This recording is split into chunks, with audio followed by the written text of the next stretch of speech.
നോക്കിയെന്നാരോപിച്ച് 14കാരനെ ക്രൂരമായി മർദ്ദിച്ച് പരിക്കേൽപ്പിച്ച പ്രതി അറസ്റ്റിൽ. മൈനാഗപ്പള്ളി തടത്തിൽമുക്ക് സ്വദേശി കഹാറിനെയാണ് ശാസ്താംകോട്ട പോലീസ് അറസ്റ്റ് ചെയ്തത്. തുറിച്ചു നോക്കിയെന്നാരോപിച്ച് 14കാരനെ കരണത്തടിക്കുകയും മാരകായുധം ഉപയോഗിച്ച് ആക്രമിക്കുകയും ചെയ്ത കേസിലെ പ്രതി അറസ്റ്റിലായി. മൈനാഗപ്പള്ളി തടത്തിൽമുക്ക് സ്വദേശി കഹാറിനെയാണ് ശാസ്താംകോട്ട പോലീസ് അറസ്റ്റ് ചെയ്തത്. കോടതിയിൽ ഹാജരാക്കിയ പ്രതിയെ റിമാൻഡ് ചെയ്തു.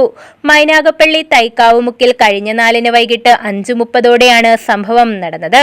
മൈനാഗപ്പള്ളി ആശാരിമുക്ക് ഉത്തംപള്ളിവിള പടിഞ്ഞാറ്റതിൽ ജലീഫിന്റെ മകൻ അല്ലമീനാണ് അമർദ്ദനമേറ്റത്. തൈക്കാവുമുക്കിലുള്ള മസ്ജിദിൽ നിന്നും പായസം വാങ്ങിയ ശേഷം പിതാവ് നടത്തുന്ന സൗണ്ട് സിസ്റ്റം വാഹനത്തിന്റെ അടുത്തു നിൽക്കുമ്പോഴാണ് ആക്രമണം നടന്നത്.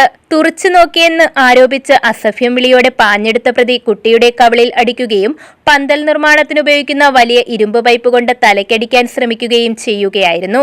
കുട്ടി ഒഴിഞ്ഞുമാറിയതിനാൽ പൈപ്പ് കാൽമുട്ടിനുകൊണ്ട് പൊട്ടൽ സംഭവിക്കുകയും ചെയ്തു. തുടർന്ന് കുട്ടിയുടെ പിതാവ് നടത്തുന്ന സൗണ്ട് സിസ്റ്റം അടിച്ചു തകർക്കുകയും ചെയ്തിട്ടുണ്ട്. 2.5 ലക്ഷം രൂപയുടെ നഷ്ടമാണ് സംഭവിച്ചത്. ഭാരതീയ ന്യായ സംഹിതയിലെ 296B, 118(1), 118(2), 324(4) വകുപ്പുകൾ പ്രകാരമാണ് പ്രതിക്കെതിരെ കേസ് രജിസ്റ്റർ ചെയ്ത് അറസ്റ്റ് ചെയ്തത്. News bureau, Sasthamkotta.